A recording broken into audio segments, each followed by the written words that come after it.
Welcome to the Weekly Rebound podcast, back again to break down another week of Legacy Leagues action. I'm your host, Connor Sauer, joined as always by my co-host, Greg Horn. Greg, we just got done putting a cap on the regular season for the Summer 19 in CT. It was a short but exciting final week, and I'm so ready to get into this postseason. No, yeah. I mean, like Jay-Z said, my life is getting too wild. I need to bring some sort of calm to it. And I think this league, it's going to get wild. So we'll see if there's a calm. Greg's always one to quote famous rappers. So we love when he throws those our way. Shout out Greg Horn, the living legend that he is. We got a great episode in store for you guys today. Got some good content, some new segments, but of course following it up with our breakdowns of all the games from this past week. And of course, looking ahead and previewing next week, we'll do our final power rankings and we'll get into some of the playoff stuff that's coming up right around the corner now. But without any further ado, we know what you guys are here for. So let's get into the pod, Greg. And, typically we start off the podcast doing our surprise on the rise, but people who maybe aren't familiar with the pod in seasons past, we normally stop that segment right around playoff time, just because at that point in the season, we're talking about playoff contending teams, and there's not that many players that are still continuing to surprise us. Most of the good players have already jumped off the page. So now this kind of gives us a little opportunity during the playoffs to use this slotted time that we would normally use for surprise on the rise, and we can use that to kind of highlight some of the awards that we like, me and Greg like talking about here on the pod. Obviously, one of the greatest things about Legacy Leagues is very similar to the NBA. We have all the season awards, MVPs, Defensive Player of the Years, Offensive Player of the Years, first team's defensive, first team, all team. So we have, all the different awards as Greg's phone's going crazy over there, popular kid.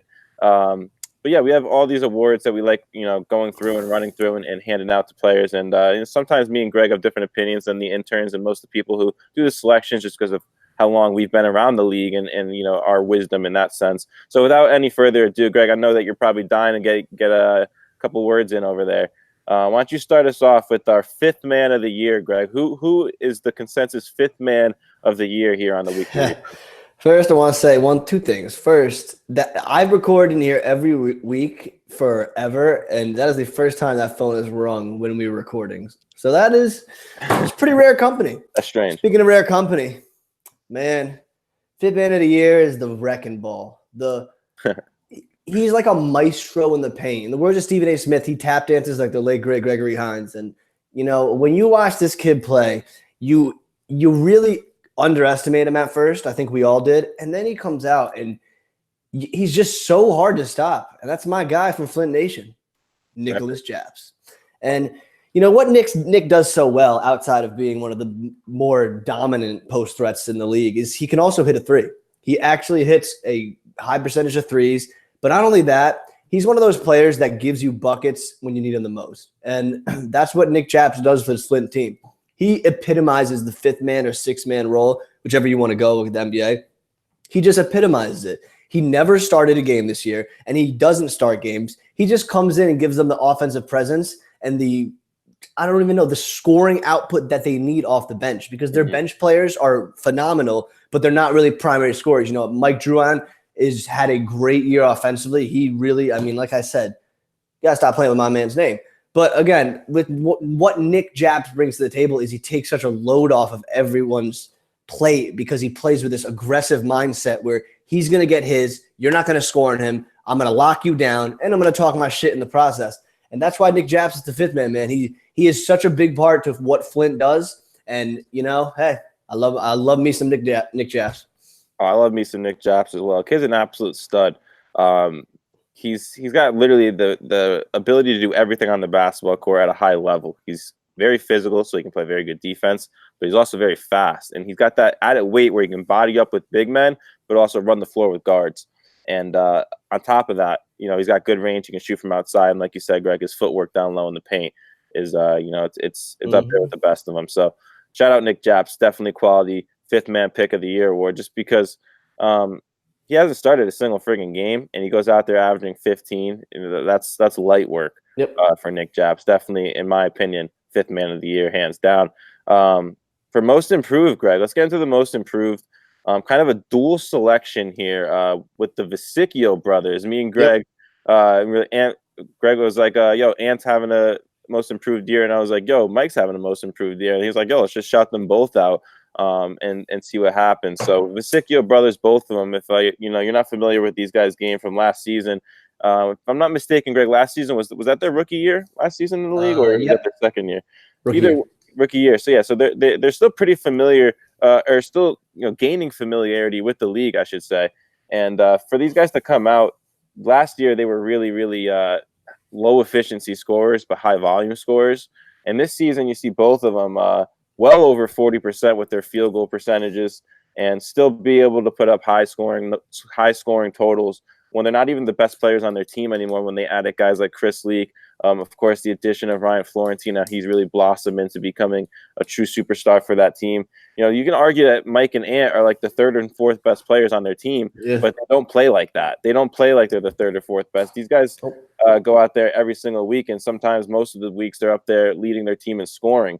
And to just do it at an efficient rate this season was a big improvement from last season, where they were just kind of volume scorers on a bad team, and not scoring efficiently. Now they were, premier scorers scoring efficiently for a playoff top contending team. So all in all, both guys, I don't know which one of them may get it. Maybe neither of them will get it, but both guys definitely qualified. And since they're brothers, it was good to shout them both out, Greg. So your thoughts real quick on the Vesicchio brothers before we get into the recap. Look, I love him, man. I mean, last year, Vesicchio averaged more points per game, but he shot 35% from the field. This year, Vesicchio, 18 points per game on 48% shooting. And, it's same with Mike, 37% from the field last year, 44% from the field this year, and 40% three-point shooting. Last season, he made only 9 threes. This season, he's made 27 at a 40% clip. Wow. The improvement they've made is just it's a drastic improvement. Their shot selection's better. Their game management's better. They turn the ball over less. They play better defense. They play smarter offense. They really are just coming into their own as a team, and they're really leading this team. They may not be the best player. It might be Chris Leak or Florentine who takes the cake there, but they are the true leaders of this team with Tavar Pierce and my guy Frank. And shout out Frank, Player of the Week. I see you, Frank. But that's what this Nick Strong team does. They're going to fight every game. They're supremely talented. And, they're coming, Shocker. Yeah, so shout out to Nick Japs, the Vesicchio brothers. Definitely qualified players here for the awards segment on this week's episode of the pod. Greg, let's get into the recap. We had a Week 9 recap last week of the regular season. Not all teams were playing because, of course, some teams played double headers last week due to scheduling and whatnot. And, this week was going to lead us off with Sportslook versus the Silly Senders, taking place on Court 3. Surprisingly, Court 3, I think it's worth mentioning just because I feel like players are so familiar with Court 1 and Court 2, Greg, that sometimes, sending teams to Court 3 could kind of change things up a little bit. Not a big deal, but, just like players have like weird little superstitions, and sometimes that can mess with them. But yeah, so this game was Sportslook and Silly Senders, where Sportslook was able to cruise to the victory here, 88-61. They covered their spread minus 15.5. So good job by Sportslook in this game, Greg, led by Dan K, Acevedo, Jeff Norco, all dominated in this one, all had over 20 points. Scott Christie did his thing, he always does, gets a couple boards, unselfish player. And the Silly Senders, Greg, only had 4 guys in this one.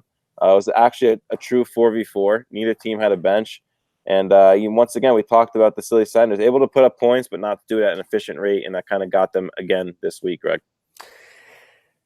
Yeah, keep your head up, Silly Senders. You guys have a winnable game in your first round playoff matchup. So just keep plugging away. But Sportslook, man, Brian Acevedo is really playing well this season. He had 26, 7, and 7. He's really just having a phenomenal year. He even had 5 steals on the day. He's really starting to get back into the groove where we saw him be one of the more premier players a few seasons ago. Yep. And it's, this Sportslook team, look, if they can just bring a few more bodies, sky is seriously the limit. They have the talent, and if they get the depth, they can make a long run in the playoffs. And pretty good over-under prop in this game. We had guys to show up for Sportslook at 5.5. That was the over-under, 5.5 guys to show up for Sportslook. I hammer the under. I'm already cashing out from the book. I got a car on the way. Looking into some mansions in Beverly Hills. Let's just say secured a nice bankroll last night, hitting the under on that Sportslook bet. But definitely a good one there, Greg. Creative one. It's no surprise. These guys have been showing up with. We should have set it at 4.5. Made it a little bit. Yeah. 5.5 was a lock of all locks. Even Scott Christie was running by laughing at us when I was telling you what the prop was. He's like, hey, that's a great under. So definitely a good little fun bet there.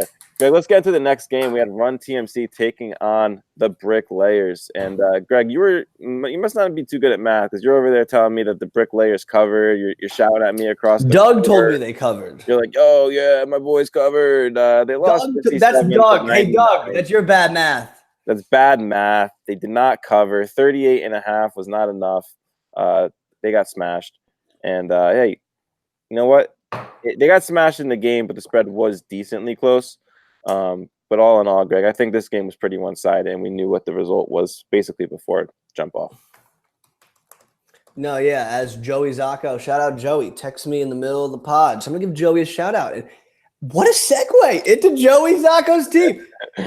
But Joey's going to kill me for this. He just didn't have a very good game. 2-9 shooting, but it didn't matter. When you got guys like Will Hudson with 21, Don Langston with 20, Reggie Schwartz with 17, Mike Slatt had 15, 8 rebounds. I mean, Kevin Blake, 10-7. Paul Miramina, let the man shoot. That Paul is so underrated. He's so good in this league. He's really a great basketball player. And this Run TMC team is rolling. They're cooking. They're cooking like a Horn family backyard barbecue. I mean, they're doing their thing. The way that Dom Langston's starting to fit and really play well, he's starting to come along. 5 steals, 5 assists, 20 points. He only had 1 rebound because this team wasn't missing shots. And if TMC's hitting shots, I don't think there's a team in the league that can beat them. I love it. Greg, if anybody was betting on this game, he should have hammered the over-under on the player prop for Will Hudson. Will Hudson recently named a future father-to-be. Congratulations to Will Hudson. Anybody that knows sports knows that like when something like either dramatically bad or dramatically good happens to a player, they come out and they ball. You know, like when a player has a baby, when a player's, something like along the lines of for Will, obviously, like I said, has a child on the way. We saw him post on social media. We wished him congratulations. But you just knew Will was going to come out and deliver a huge game. And we talked about how he needs to start stepping up and being that all-star Will Hudson that we've seen him play for so many seasons in the past. And that's what you got. You got Premier Will Hudson, 21 on 8 of 13. He's banging 5 of 9 threes. You look at Will, you think post player, and then he just has that soft little jump shot that looks so repeatable. Is the same form every time. Gets it off decently quick, and there you go. He just bangs threes in people's face when they don't expect it, and puts up huge totals. A couple rebounds on his stats as well. Speaking of Slatt, there he is, Mike Slatt, 15 points, 6 of 10. We had him in a player prop against Jason Binder, points head-to-head, and it was a pretty risky one because, yeah, you might like Slatt because of the more, maybe you can say he's a more talented player, at least I would say so, but Binder is playing a big role in his team. He was able to beat Slatt head-to-head 24-15, Greg. He had a good game, too. Jason Binder had a good game, man. Jason Binder's a good player. Don't sleep on him. When you're playing the Bricklayers, you better be watching. And I respect him a lot. He goes up for every dunk. He has that Mel Kwan attitude. He doesn't care if he puts you on a poster. He's just having fun out there playing hard basketball. And that I have a lot of respect for Jason Binder and the Bricklayers. I got a lot of respect for Jason Binder too. But if I had to choose one all-star from this team, it's no disrespect to Binder. Kid's balling out. Deserves every amount of credit that he can get. But I'm picking that kid Mike Castro, dude. He's a friggin' tank. He's so tall. And he's got really good touch around the rim. He pulled down 14 rebounds, 18 points, did it on just a smidge under 50% shooting. So, just looking at what he brings to the table, it's really hard to find guys like that at that size who can produce at that level consistently week in, week out, especially with not a lot of production around him in form of guards who can, spread the floor and shoot the 3-ball off of his kickouts. So, he's kind of one-sided in what he has to do for that team, which is just get rebounds and score points, but he's doing a really good job at it. And I think if he was on a great team, Greg, give him to Shocker City and let them mess around with Mike Castro for a season. I feel like they would do some serious damage. So I just wanted to give him a shout out alongside Binder, who's always gets a lot of credit as well. Greg, let's get into the next one. Toon Squad, Redeem Team. We had a Redeem Team here, obviously favored it to win this one. Minus 11.5. They would cover that one. That was way too low of a spread. Redeem Team wins by 20, nearly doubled the spread. We got to do a better job on that one, but just a dominating performance. We expected to see this out of Redeem. That's what Redeem Team does, baby. They come in, they saw, they conquered, and that's what they do. I mean, Redeem Teams, they're like sharks. They smelled the blood in the water, and they attacked, and they didn't look back. And, Melquan Horton's doing this thing with Eric Singleton. I mean, look how efficient they were. They shot almost 60% from the field. The three-point shooting could have been a little better. Eddie Whitman just had an off night, but the Redeem Team just needs one more body at least to make a playoff run. They can't make a playoff run with 4 people. It's going to be hard to do that. But I mean, the talent level of this team is scary, and they're coming. They are so highly motivated, and they are ready. But as far as Toon Squad goes, I mean, once again, it's Chad McCoy and Jaden Battle. Look at that stat I can do the quick math. That's probably like 92% of their team's points, realistically. So I mean, it gets to a point where poor guys, dude. If let's say that I always talk about how Flint's like a human body and like they're like heart, like Bazzuto's the heart, like everything. Like they all play a role. If Toon Squad was a body, you got Chad McCoy, the heart, Jaden Battle, the brain, and everyone else is like the appendix, the thing you can kind of take out. No. If you don't need it. I mean, everybody else is like a fingernail or something. It's just disappointing. These guys are the whole body, Greg. These guys aren't an organ. These guys is literally the whole goddamn body. And I just don't. I feel so bad, dude, because Jaden and Chad go out there and they actually give it their all every single week. There's a lack of effort on the defensive side too. They absolutely ball. It's very similar to the situation going on in the Bricklayers. But I feel like the Bricklayers are just in it to have fun. I feel like Toon Squad knows that, like, yo, we could be a really good team in this league. Like, we're right there. And it's just like, come on. We need to supply Chad and Jaden with some players who can go out there with a sense of, just tenaciousness and go get some if you're not going to give me points, between Jonathan Barnes, Tremaine, Justin, and Adrian, they had 2 steals, 1 assist, 1 rebound. That's it. Yeah, like if you're not going to go out there and score, go out there and pass. Kevin Blake averages 6 points a game, but he affects the game in 17 different ways out there. There's more. Look, I'm less talented than a lot of people when I play basketball with. I mean, I'm good. I'm not amazing. Like I'm not a scrub, but like I know my role. So when I go out there, I'm not trying to drop 15 points. I'll drop like 4 or 5, maybe 6, but I'll give you rebounds. I'll give you a hard defense, and I'll make smart passes. That's really all it is. And it's just I hope Toon Squad can put it together for a playoff run. Yeah. Like I said, you got to see more tenacity out of these guys. Yep. Because you're really getting so much effort from those top 2. 4-man Redeem team. Yeah. They could have ran Redeem, and like it looked like Redeem was running them outside of Jaden and Chad. And I like Toon. Like I saw a moment where Eric Singleton like kind of twisted his ankle pretty bad, or banged knees with somebody, and like a lot of the guys from Toon Squad were over on the sideline with Eric, making sure he's all right. So I love seeing that type of stuff. Great sportsmanship. These guys are good dudes, and they got some great basketball players in the name of Jaden and Chad. But these guys behind them, I don't even think they're bad. They just don't want to. I don't know. Yeah. I just don't know, Greg. I don't know what it is. Gusto. It's like the Italians say, "No, mamma mia." Yeah, they all kind of look depleted when they sit there watching the game. It's like, I want to see somebody go out there and want it. I see that in Justin Rudell, but it's just not showing up in the stats. I don't know what it is. Like when I'm watching Justin Rudell play, it looks like he's out there playing a good basketball game. But it's just. No, yeah, I mean, I agree. I think it's too much, but it's pretty crazy. No, he reminds me of Eddie Giovanni. Yeah. Eddie Giovanni was obviously awesome at basketball. I mean, I think he's a little better, Eddie, but Eddie would just never put it together. And then you know who did? Vingam. Was it Vingam? What was his name? Joe Nemchek? Joe Nemchek. Joe Nemchek. And it wasn't that Joe was better than Eddie. It was that God, Joe just had the confidence, the swagger, and he just figured it out. Shout out Joe Nemchek, bro. I miss Joe Nemchek. I know. He was sick. I miss Joe Nemchek, dude. All right. Nick Strong versus Scott's Tots, Greg. Last one of the recap. Obviously, this was a shortened week. Let's go, Scots! Scott's Tots with their laptop charge. 78-75. They beat Nick Strong, knocked them off their pedestal, man. They were up there. They were chilling Nick Strong on a big win streak. Ryan Florentine balled out for Nick Strong in this game, Greg, but not enough. Jacob and Noah Raffone, Greg. absolute monsters in this one. 27 and 17 respectively. They're literally twins. Honestly, it's tough deciphering which one from the other. Greg, which one hit the game-winning shot? But Noah. Noah Raffone with 17 hit the game-winning 3-ball. He was if you're sure this was Noah would have been 1 of 7 from 3 before taking that shot and drilled it. So that is absolutely pretty sure it was. crazy. I'll tell you right now. So shout out Noah Raffone. Colin Tracy was 16.7 of 12. Greg's watching the play over there. It's gonna be right now. Yo, you should talk. We should give Connor. Connor should give the little like PTI 30-second. Colin Tracy, what a surprise in the rise call by you. Yeah, Colin Tracy, honestly. Dude got elbowed in the face or something, was absolutely leaking blood like a faucet from his eyes. And he's just like, yo, I'm good. Give me a Band-Aid. I'm good. Goes out there, just producing, had an alley-oop that shook the whole gym.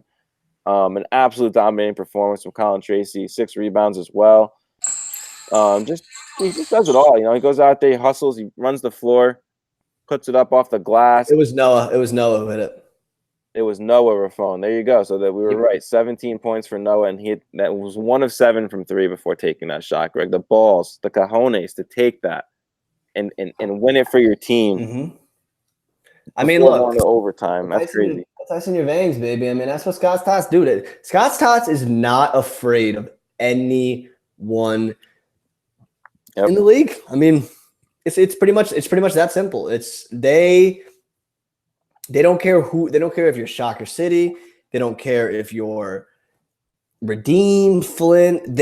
All they want to do is come for you and just take your blood, and that is what Scott Tots does. They remind me in so many ways of Flint, just because I just don't know. I can't put it into words, but the way they play basketball, they want it. They want it more than every team every time they're playing out there. Mm. Yeah, no, it's a good point. Like they just come out with such they're very aggressive right off the rip. They never like tire out and give up on games when they fall behind. They always just stay competitively engaged into the game. And I feel like that shows in the stats because each week it's different guys who are always stepping up and being different big time players for them. Sometimes the Raffones don't even score that much. Sometimes they go out there and they do what they did this past week.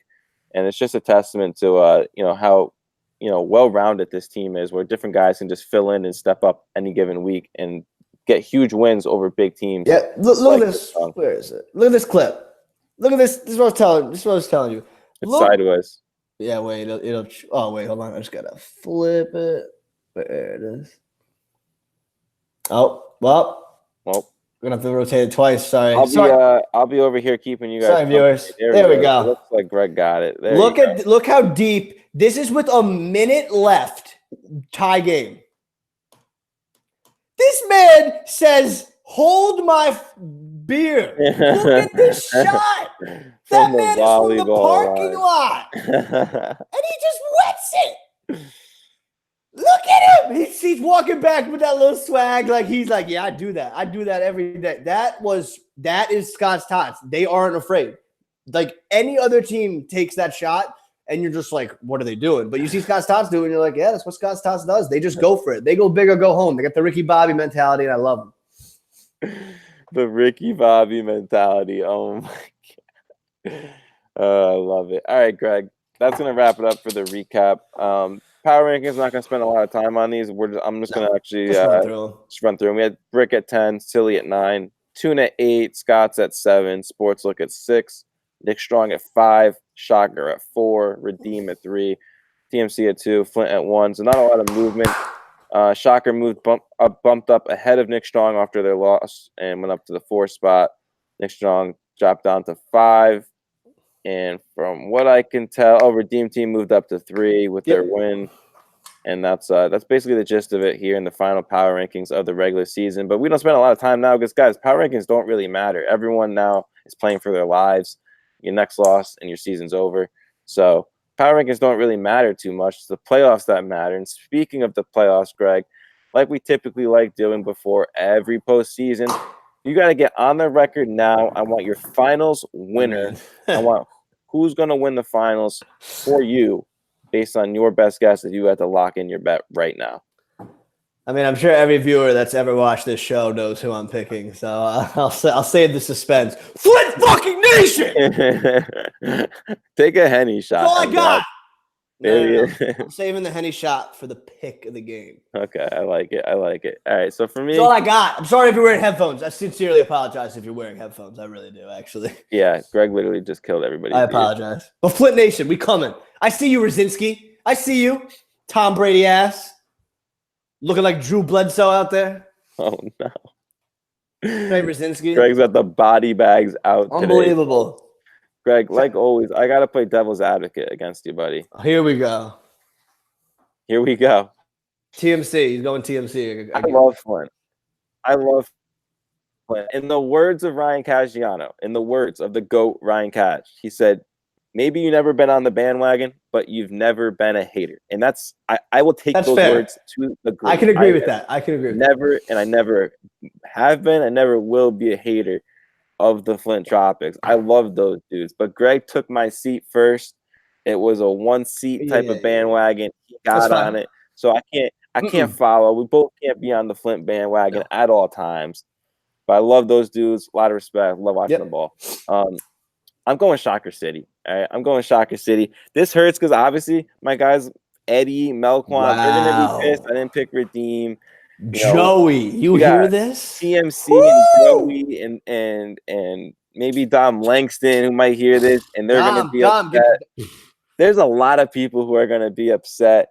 And out of all the people who I don't want to make happy, probably Chris is up there with most of them.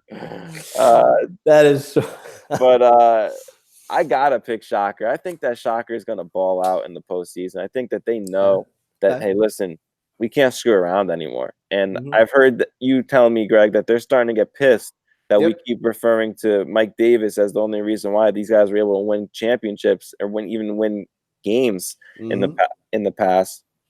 I think they got a lot to prove. I think they got a lot of motivation, a big chip on their shoulder, and they're playing from behind. Normally they're used to just coasting, playing ahead. I think that they're hungry. They're real hungry to prove everybody wrong. And Joey and Run TMC, as great of a team as they are, I think Run TMC is the best team in the league right now, heading into the postseason. I think they're in the best place. I still like Shocker. I just think something's gonna come out of them here in the postseason, Greg. Yeah, look, I know obviously last week I was hard on Shocker. Like again, like it's they know how good I know they're amazing at basketball, and it's never disrespect. But I'll give them a compliment here.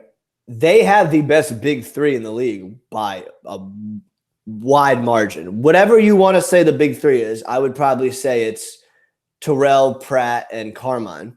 Yeah, that's the best big three we have in the league. You got Eric and Melquan, and then you maybe throw Eddie or Dante in there, whichever one you want. You got my guys on Flint. You got maybe a Nick Druon, Nick, Dom, Mike, someone like that. TMC, you got Dom and Reggie without a doubt. But then who's the third there? Is it Cody? Is it Slat? Is it Will? And even like Nick Strong, Sportslook, all these guys. No, not one team in this league has three players. All three could win an MVP without a doubt. And after that, they even got someone like Quinton Miles, who people forget on that Monstars team was the third best player. He had a better season on that Monstars team than Reggie did. And obviously he fit better because of the way they played with Greg and Eric Langston. That's definitely 100% true. But if you look at this team top to bottom, they have probably the most talent, and they also have the most experience.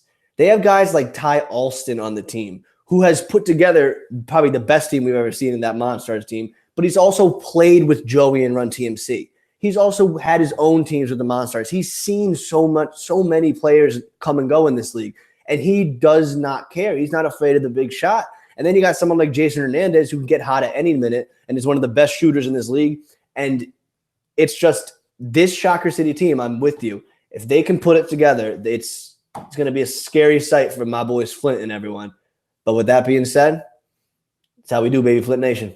We win it all. I'll see everyone at the club except for Connor. Yeah, no, Pierre won't let me in. Pierre. Oh, Pierre's. Well, I had to let Pierre go. He wasn't doing well. I'm not too happy about it, to be honest. It's okay though. We'll get over it. We'll move on. We got the previews to get into, Greg. We got the previews, bunch of previews. Let's start off because we got the first round. So a couple of these teams kind of like play-in games in a way. And we have Toon Squad and Silly playing, and then we have Scott's Tots and Bricklayers taking place on the other court for these play-in games. So these teams, whoever wins, will play double headers on this day for next week.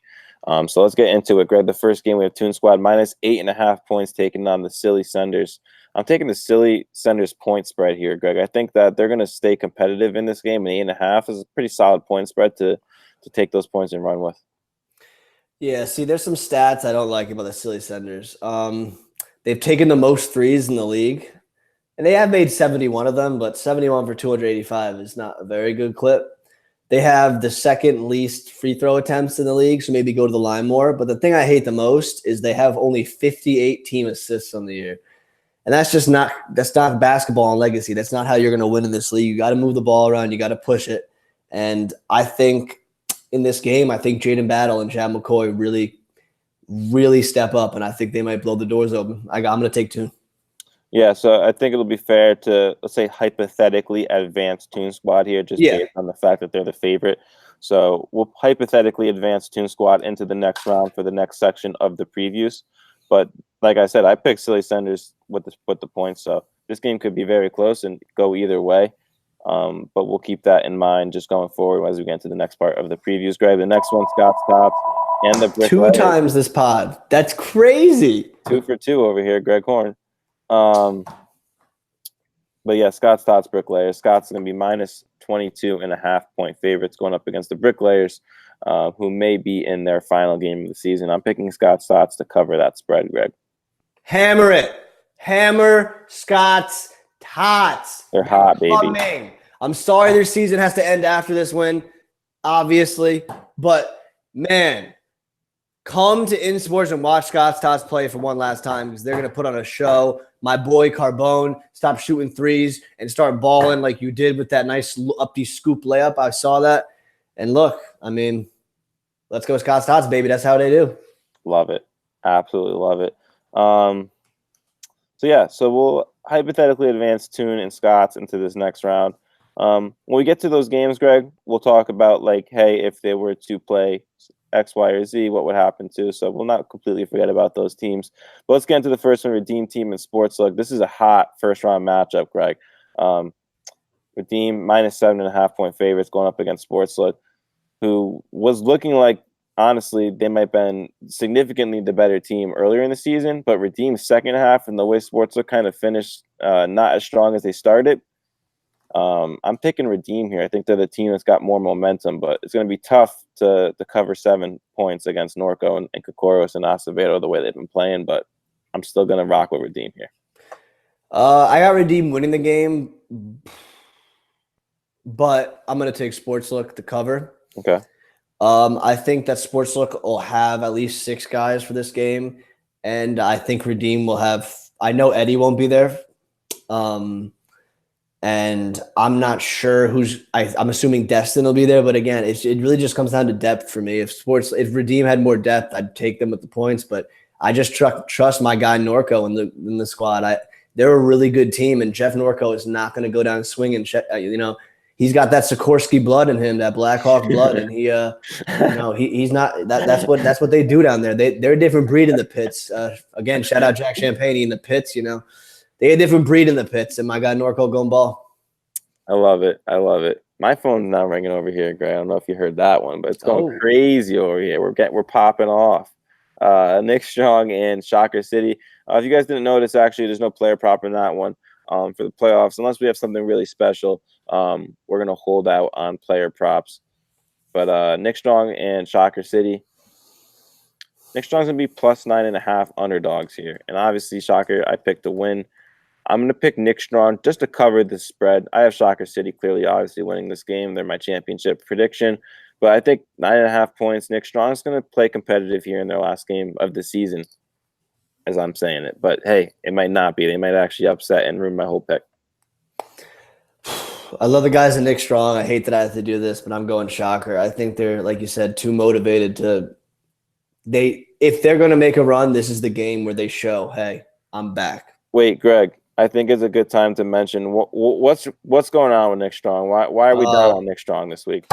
Unfortunately, Chris Leak got a new job. Congrats to him, or his hours changed or whatever. But hey, you got to make that bread. You got to pay those bills, and Chris Leak can't come for the rest of the season, unfortunately. Yeah. So from what we're hearing, Chris Leak, as Greg just said, is we don't know if it's guaranteed not going to show up, but they said his hours changed. It's not looking good. He's probably not going to be able to make it. But hey, you never know. Maybe Chris is on the phone with his manager today trying to get those hours reworked. But that's what's kind of crazy about legacy leagues is that obviously none of us are professional athletes. Hey, maybe in the form of Greg Langston or guys who have played overseas or whatnot, we have some form of professional. Dom. Was the one that one played for Joey's team, played at Seton Hall. He was watching Quincy McKnight on Seton Hall. Yep. So we do have some very good athletes that play in the Legacy League, some premier, unbelievable athletes. But we're all regular people off the court and have regular lives, and sometimes you see that interfere with, schedules and whatnot for work and all that kind of stuff, and guys don't make games, and it really changes the complexion of the league and really sets off for some big upsets. So we'll see what happens with Chris Leak. Obviously, we're hoping that he comes. He's an unbelievable addition to this team. He really made them what we consider to be a championship contending team. Without him, it's going to be tough. But we'll see what they can do. They're a resilient team, and they've found ways to bounce back from things like this in the past. So we'll see if they can put it all together and try to get a big win over Shocker next week, right? But the next one, we have Run TMC taking on Toon Squad. Run TMC, huge favorites here, minus 25.5 points. Taking them to cover. Look at Greg. Hammer them. Just hammer TMC. Hammer Shout them. out Jaden Battle and Chad McCoy. Love you guys. I know you. I told us you listen. Again, I'll do another shameful plug. Jaden Battle, Rookie of the Year. Come on. It's not even a debate. But hammer Run TMC. Zacho's dropping 20. Reggie about to have 47 and 5 for all I know. Dom Langston's going to have like 10 points because he's going to be on the bench with a pina colada just chilling, doing whatever because he's not even going to need to do anything in this game. I mean, look, I love Toon Squad, but they got to show me something outside of Jaden and Chad. It's that simple. It's that simple. And, hey, we're giving them Toon a little bit of props here because we're putting them in this game against TMC, against the Silly Senders. Scott, Greg, if the Silly Senders were to be in this game, what kind of chance would they stand against Run TMC? This is all I have to say. Just hammer, another hammer. So just hammer TMC no matter what. Shout out Brendan. Brendan's been balling out recently. Yeah, Brendan's been doing shout out Brendan. He's definitely filling up the basket with some points, shooting the 3-ball. It's definitely fun going out there and just balling out. And especially when you have like small teams in recent weeks like Brendan's had, you get more of an opportunity to touch the ball more and get your shots up. And it looks like he's having fun out there. Greg, we got another game. The last game, the Flint Tropics, your boys. As you can see, Greg has the matching hat. He's got the jersey in the background. He's screaming, breaking people's earphones this week. He's all in on the Flint train. I'm not assuming that he'd be changing it for this pick. Flint Tropics minus 16.5 points going up against hypothetically would be Scott's Tots, or if not, obviously the Bricklayers. But we're gonna say Scott's Tots here. How do you think you're going to fare in this one, Greg? You taking the Flint with the points? Yeah, Caggiano dropping 30. Caggiano dropping 30. Ryan's going to have a game. They're all resting up in Vegas. I paid for the trip, of course. That's how I take care of my team. And no, that's a complete I wish I had that money. All right, we're getting off topic. But regardless, back to Flint. One of the things that we pride ourselves upon in Flint Nation is consistency. And honestly, hard work and dedication. And those are really the 3 pillars of life. And, that's what we do. Bizzuto, you never see him talking about me. You ever hear Bizzuto say I'm the MVP? No. He talks about his guy, maybe Druan, maybe Japs, maybe Dom. You see Dom? You want to know why Dom gets so mad during the game? Why? Because he knows how good Flint is. And that is what we do in Flint Nation. We come, you know what? No, I got a good one. In the words of myself, I think it was the first time I stepped on the Flint bandwagon. And was our first interview ever was Ryan Caggiano, right? I think so, yeah. And my was. man was pre-gaming with his boys in the background. Yep. Absolute legend for that. Absolute legend. Was all about it. Jumped on the pod, sending shots. We had to bleep some shit out. I was gonna say we had to bleep stuff out. Absolutely legendary interview. Probably the first and favorite interview I've ever done, Greg. Because I believe that was after the rim breakers Flint clock mishap by our good guy Stuckey. Shout out Stuckey. Oh my God, it was. That was the first time I was like, I love Flint. I'm forever on. Oh my God, that was historic. Yep. That was historic. But yeah, Flint's winning. Oh man, that was one of the Hall of Fame moments of the pod for sure. Up there in the top 3 moments on podcast history. Greg, that's going to wrap it up for our final regular season episode here on the Connecticut Summer 19 podcast. Any final words to the listeners at home who made it this far? Yeah, let's go, Flint. We coming. We taking the ship, and I'll be drinking Rosinsky's tears when he's crying at the championship. Absolutely love it. Yeah, guys, that's going to wrap it up. Be sure to drop a follow on the podcast on Twitter at @weekly_rebound and tune in to the audio version that's now available on Apple iTunes, your podcast app. Of course, always available on SoundCloud and Spotify. So, guys, we have all the platforms available to you. Stay up to date with all your Legacy Leagues action. Thank you for tuning in, and we will see you guys next week.